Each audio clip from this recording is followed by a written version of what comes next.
என் உணவின் சுவையை பற்றி நான் அழுத்துக் கொள்ளும் போது முஹம்மது நபி ஸல்லல்லாஹு அலைஹி வஸல்லம் அவர்கள் பசித்த போது தன் வயிற்றில் சில கற்களை கட்டிக்கொண்டதை நான் நினைவு கூறுகிறேன். எனக்கு எவ்வளவு குறைந்த ஆடைகள் என்று நான் அழுத்துக் கொள்ளும் போது முஹம்மது நபி ஸல்லல்லாஹு அலைஹி வஸல்லம் அவர்கள் தங்கள் வாழ்க்கையில் 2 ஆடைகள் மட்டுமே வைத்திருந்ததை நான் நினைவு கூறுகிறேன். என்னுடைய படுக்கை எவ்வளவு வசதியற்றதாக இருக்கின்றது என்று நான் அழுத்துக் கொள்ளும் போது முஹம்மது நபி ஸல்லல்லாஹு அலைஹி வஸல்லம் அவர்கள் தங்கள் வாழ்நாள் முழுவதும் தன் உள்ளங்கையிலும் பொசுபொசுப்பற்ற கோரத் துணியிலும் படுத்திருந்ததை நான் நினைவு கூறுகிறேன்.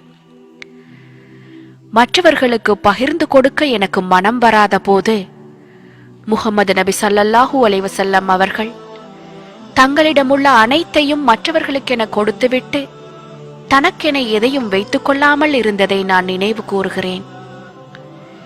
என் வாழ்க்கை ஏழ்மையில் இருக்கிறது என்று நான் அழுத்துக் கொள்ளும் போது முஹம்மது நபி ஸல்லல்லாஹு அலைஹி வஸல்லம் அவர்கள் ஏழ்மையானவர்களை எவ்வளவு நேசித்தார்கள் என்பதையும் ஏழ்மையானவர்களுடன் தாங்களும் சொர்க்கத்தில் இருப்பதாக வாக்களித்துள்ளதையும் நான் நினைவு கூறுகிறேன்.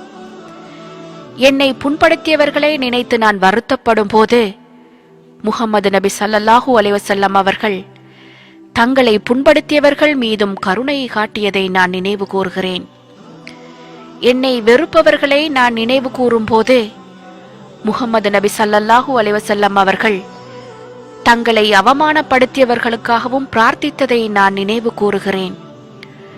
நான் செய்த உதவிக்கு எனக்கு நன்றி செலுத்தாதவர்களை நான் நினைவு கூறும் போது முஹம்மது நபி ஸல்லல்லாஹு அலைஹி வஸல்லம் அவர்கள் கூலிகளிலே சிறந்த கூலி அல்லாஹ்விடமிருந்தே வருகிறது என்று நினைவு கூறியதை நான் நினைவு கூறுகிறேன்.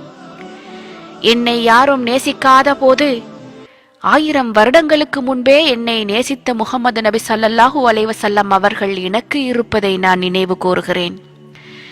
என் வாழ்க்கையில் எவ்வளவு கஷ்டங்கள் என்று நான் அழுத்துக் கொள்ளும் போது முஹம்மது நபி ஸல்லல்லாஹு அலைஹி வஸல்லம் அவர்கள் என்னை விட தாங்கள் வாழ்க்கையில் பல மடங்கு அதிகமாக கஷ்டப்பட்டதை நான் நினைவு கூறுகிறேன்.